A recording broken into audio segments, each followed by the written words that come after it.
मीना श्रीवास्तव ने लिखा है कि सादर प्रणाम अनंत श्री जी, आपने बताया प्रेम सम्यक संतुलन को जानता है, कृपया इस पर कुछ कहें।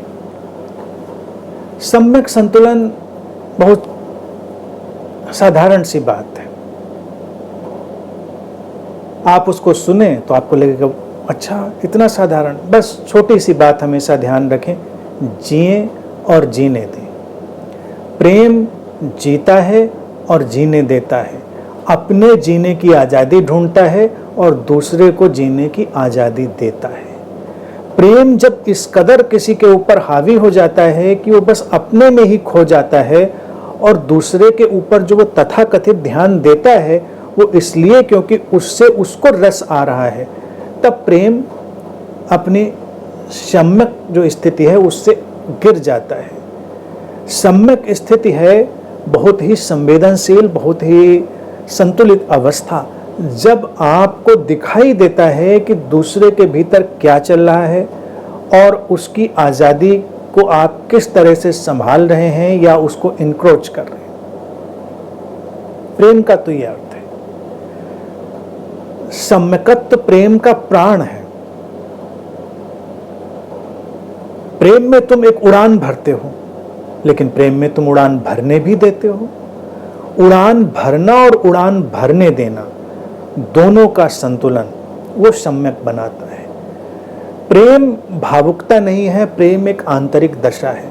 प्रेम जब भावुकता होती है तो वो लोगों के ऊपर हावी हो जाती है और फिर वो जब उस भावुकता के चश्मे से सब कुछ देखते हैं तो वो ठीक ठीक चीज़ें नहीं देख पाते, और जिससे वो प्रेम कर भी रहे होते हैं उसके लिए भी वो कुछ ऐसे काम करने लग जाते हैं जो उसकी आज़ादी को खंडित करते हैं, उसका दम घोंटने वाले बन जाते हैं और प्रेम का जो सम्यकत्व है समाप्त हो जाता है। इसीलिए मैंने बार बार इस बात को कहा है कि भारतीय दर्शन में हमने प्रेम का केंद्र हृदय केंद्र को माना, अनाहत केंद्र को माना, और अनाहत केंद्र का जो शब्द है वो शब्द ही ये है कि जहाँ पर चोट नहीं पहुँचाई जाती।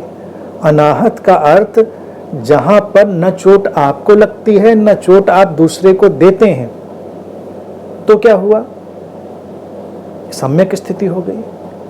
अनाहत अवस्था को समझना, उसकी तरफ बढ़ना, उसको उपलब्ध होना।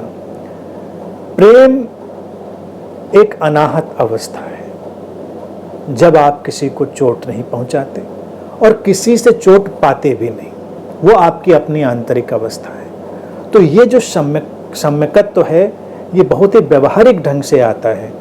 तुम्हारी आज़ादी वहीं पर ख़त्म हो जाती है जहाँ से दूसरे की आज़ादी शुरू होती है। सिंपल, बहुत साधारण सी बात। तुम्हारा स्पेस वहीं पर ख़त्म हो जाता है जहाँ पर दूसरे का स्पेस शुरू होता है। और ये जो स्वतंत्रता है ये तमाम तरह की जिम्मेदारियों के साथ भी आती है। कोई भी स्वतंत्रता बिना जिम्मेदारी के तो आती नहीं।